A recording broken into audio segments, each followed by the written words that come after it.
The dust motes dance in the morning light, swirling lazily through the quiet room, catching the sun in a way that makes everything feel suspended in time. It's a gentle reminder that even the smallest things can be beautiful if you take a moment to notice them. I sit in my old armchair, the fabric worn and familiar beneath me, and let my gaze wander to the mantelpiece. It's crowded with framed photographs, snapshots of a lifetime, each one a window into a different chapter. But no matter how many faces or places are there, my eyes always land on one in particular, a faded photograph of Eleanor and me. We were impossibly young in that picture, standing side by side beneath the sprawling branches of an old oak tree. I remember the feel of the scruffy puppy in my arms, wriggling with excitement, and the way the sunlight dappled through the leaves above us. Eleanor's laugh is frozen in that photo, pure, unfiltered joy.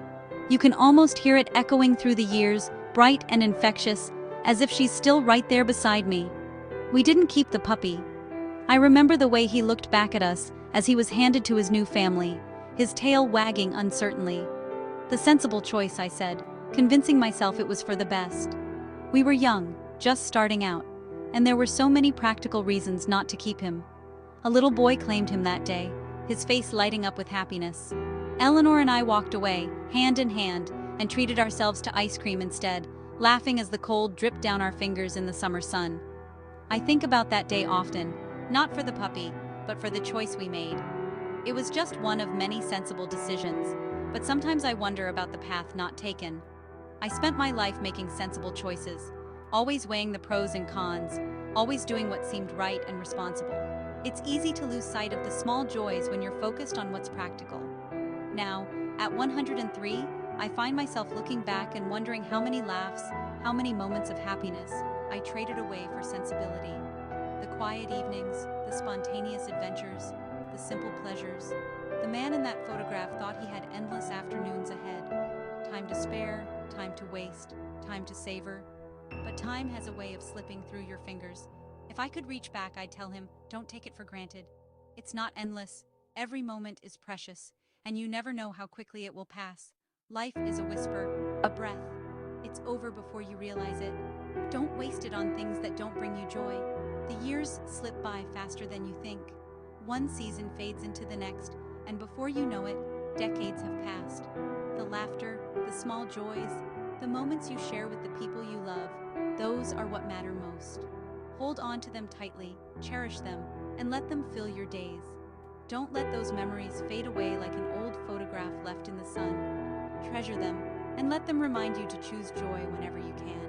We all live under the illusion of more time, more chances. We put off the trip, the apology, the conversation, believing tomorrow is guaranteed. I was an accountant, always planning for the future, missing the scenery right in front of me. I remember my son, Michael, building a castle of blocks. "Look, Dad!" he shouted, but I barely glanced, rushing to a meeting. That castle was gone by nightfall. Life isn't made of grand gestures, but a million small things. We think the big moments matter most, but it's the everyday ones that shape us. Later is a thief. Time is a current, pulling us along. You can't stop it. Only notice what you're passing. Don't let the small moments slip by unnoticed. The story of your life is written in the ordinary. Pay attention.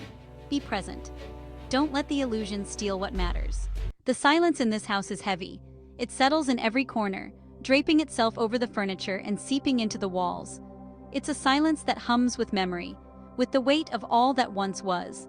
It's not just the absence of sound, but the presence of what's missing. The laughter, the footsteps, the gentle hum of daily life that used to fill these rooms. I lost Eleanor 15 years ago. Sometimes it feels like yesterday. Other times, it feels like a lifetime has passed since I last heard her voice. For weeks I expected to hear her footsteps, her voice calling from the kitchen, the sound of her laughter echoing down the hall. I would pause at doorways, listening for a presence that was no longer there. Regret is a cold companion. It sits with me in the quiet, reminding me of all the things I didn't do, all the words I left unsaid. It reminds me of the dance classes she wanted to take, the walks I skipped because I was too busy, too tired, or simply thought there would always be more time. The hand I didn't hold when she needed comfort, the moments I let slip by, thinking they were small and unimportant. I would trade all my sensible years, all my careful plans, for just one clumsy tango with her in the living room, laughter and music filling the air. It's the missed moments that haunt you, the small neglects, not the big fights, the quiet ways we drift apart, not the loud arguments. My son, Michael, lives far away. Our lives have grown in different directions, separated by miles and years. We talk every Sunday, but it's ritual, not connection. We exchange pleasantries, but the real feelings stay hidden beneath the surface. I never told him his block castle was magnificent, or how his creativity amazed me even then. I never told him how proud I was of him, how much his laughter meant to me, or how deeply I loved him, even in the quiet moments. The important words get stuck behind habit and distance, behind the routines we build to protect ourselves from vulnerability. I fear he'll one day sit in a quiet room, full of my echoes, wishing he'd said more, wishing he'd reached out before it was too late. Don't let your love become a ritual. Say what matters, even if your voice trembles. Share your heart while you still can. Don't wait for silence to teach you what you missed. Time slips away quietly, and the chance to speak your truth can vanish in an instant. The fabric of time together is fragile. Cherish it, mend it, and hold it close, for it is woven from the moments you choose to share. Fill your rooms with laughter, not echoes. Let your love be heard, and let your memories be made, not mourned. From an early age, we're taught to measure our worth by the money we earn, the titles we collect, and the possessions we accumulate. We chase after bigger paychecks, shinier cars, and the next promotion, believing these things will bring us happiness and fulfillment. But if you pause and look closely, you'll see that the real currency of life isn't found in your wallet or displayed on a shelf. The true wealth we possess is made up of moments, those fleeting, precious experiences that shape who we are. The value of your life isn't measured by the size of your bank account or the number of zeros on your statement. It's measured by the times you laughed until you cried, the sunsets you watched with someone you love, the hands you held when words weren't needed. These are the moments that linger long after material things fade away. You can't take your house, your car, or even your favorite armchair with you when you go. But you can carry memories, vivid, warm, and lasting, wherever you are. They become the stories you tell and the comfort you hold on to. Imagine your time as a jar of marbles, each marble representing a single day of your life. Every morning, you spend one marble, never to get it back.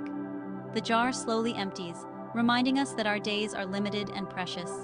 So, spend each marble on something real, something that fills your heart and connects you to others. Invest your time in a heartfelt conversation, a walk in the park, or even a shared silence that speaks volumes. At the end of your days, it won't matter how many marbles you started with, but how you chose to spend them. The richness of your life is defined by the quality of your moments, not the quantity of your possessions. I remember Eleanor gently pulling me outside on a warm spring day, coaxing me away from my endless work and worries. I can't recall the details of the tax bill I was fretting over, or the paperwork that seemed so urgent at the time. But I remember the sun warming my skin, the gentle breeze, and the peace on her face as we simply existed together in that moment. She understood, perhaps better than anyone, the true value of a single, unrepeatable moment. Don't let your days slip by in pursuit of distractions or things that won't matter in the end. Invest your time and attention in what truly matters: connection, love, and presence. The moments you choose to cherish now become your greatest wealth later. Make them count. Choose connection over busyness, laughter over stress, and love over distraction. The richest life is built not from grand gestures, but from small, meaningful moments strung together like pearls on a string. Don't trade these moments for anything less.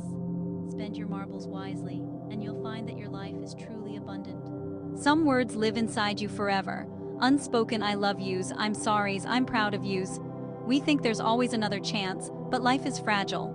My father never said he loved me, and I never told him either. He died before I could say what mattered. That silence taught me a hard lesson. I tried to do better, but I still left too much unsaid with Eleanor and Michael. Now, I write letters to ghosts, words I should have spoken. The ink can't cross the divide. Don't let your words become regrets. The people you love are here, now. Tell them everything. Don't wait for the right moment. There may not be another. Speak your heart while you can. Don't let silence be your legacy. Fill your days with words that matter. Let love be heard, not just felt. In our rush to do more, we've forgotten the art of just being there. We're present in body, but our minds are elsewhere, on phones, at work, lost in thought. I attended Michael's games, but my mind was at the office.